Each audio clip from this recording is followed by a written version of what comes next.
Good morning, students. How are you all? I hope you all are fit and fine and doing science work regularly. I hope you all study about chapter 4, force.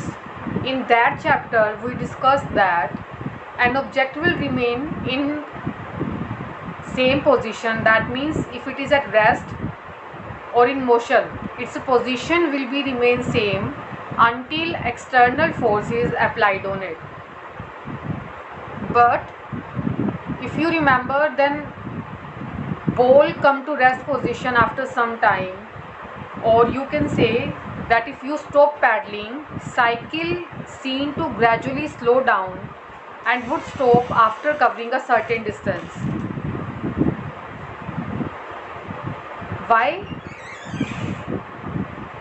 As you remember that in 4th chapter we discussed that object will remain in same position, but then why ball gets stopped or your cycle speed of cycle slow down?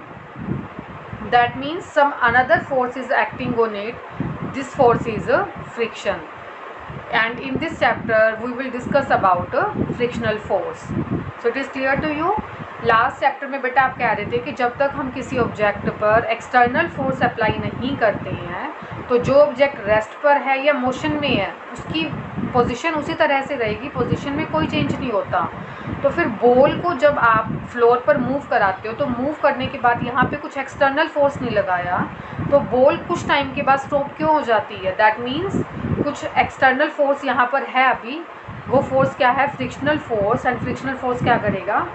Ball की speed को decrease कर देगा. This is known as force of friction.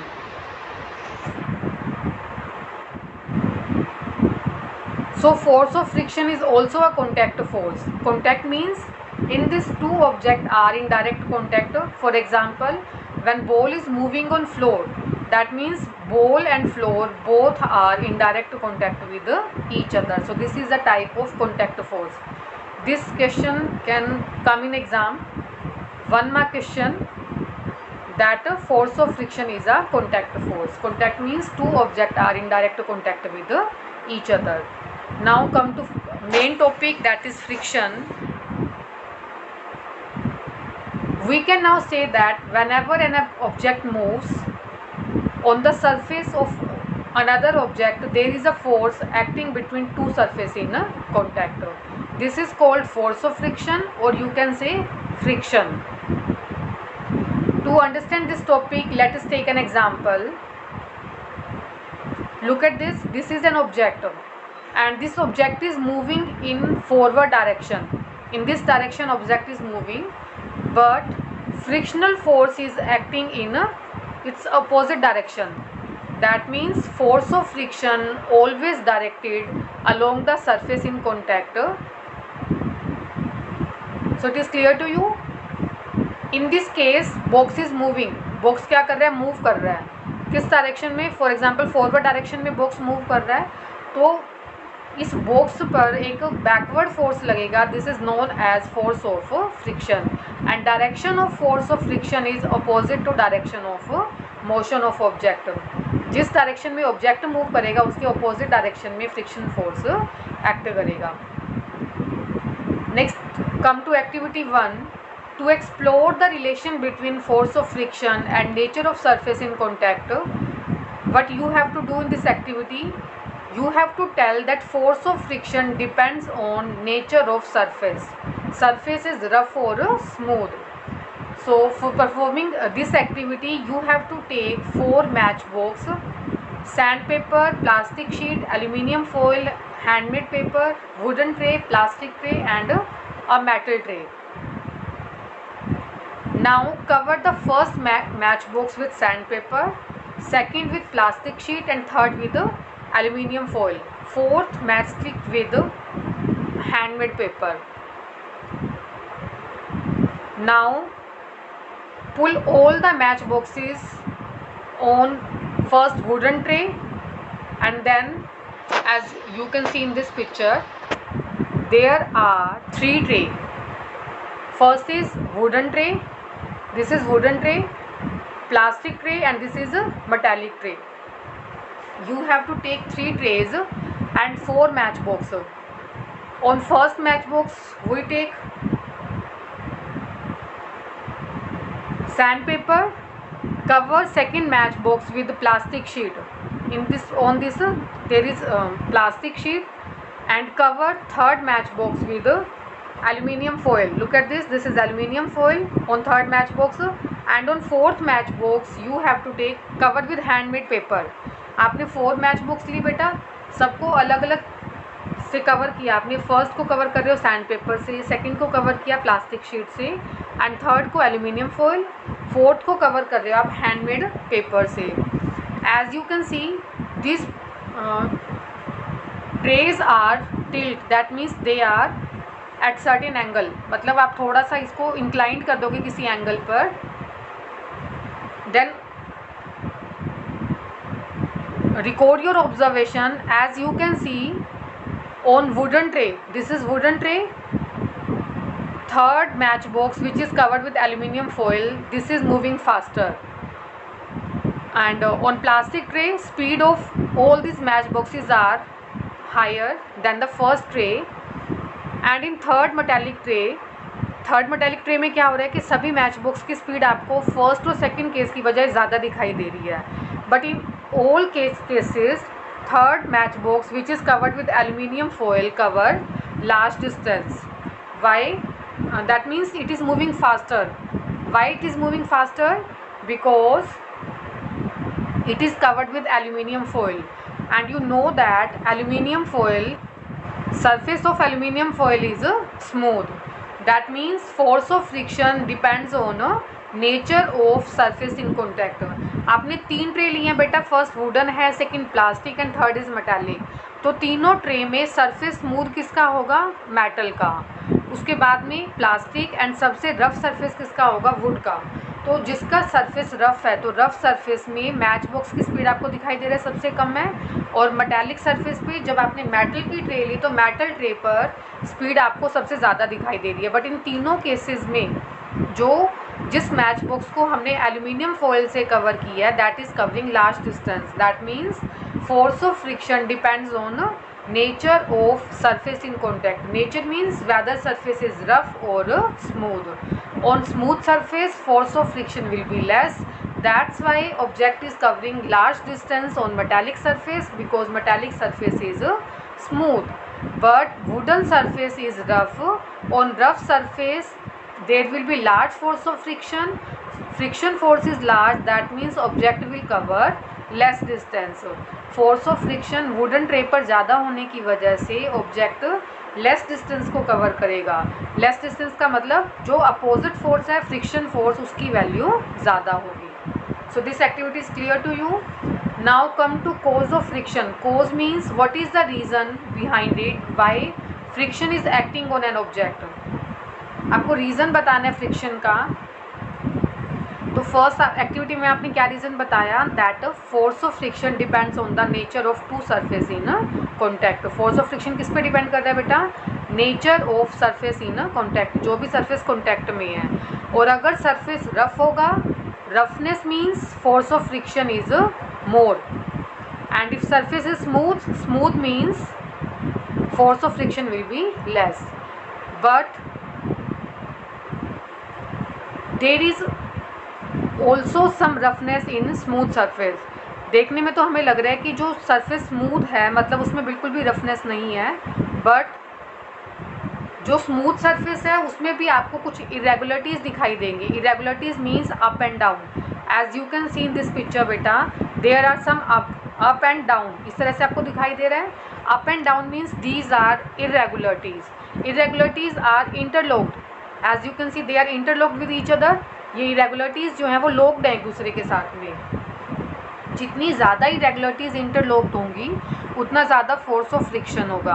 तो irregularities को कम करने के लिए, मतलब इन लॉक्स को खोलने के लिए आपको क्या करना पड़ेगा? एक एक्सटर्नल फोर्स अप्लाई करना पड़ेगा. क्लियर हुआ?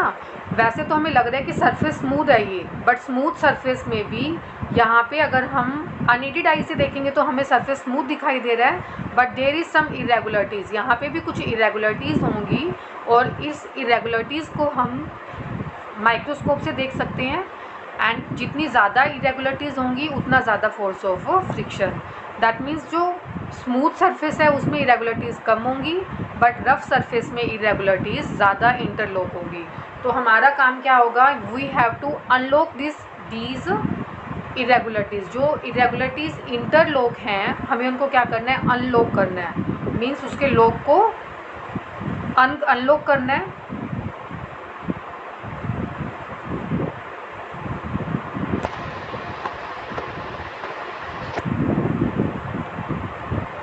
It is this interlocking of irregularities that may be viewed as the basic cause of built-in opposition to any relative motion between the two surfaces in contact. So, जो आपने cause of friction बताया, friction का cause क्या होगा main, these irregularities, and we have to unlock these irregularities, and irregularities depend on the surface in contact. If surface is rough, then irregularities will be more, but in smooth surface there are some irregularities, but we can't see these irregularities with the unaided eye.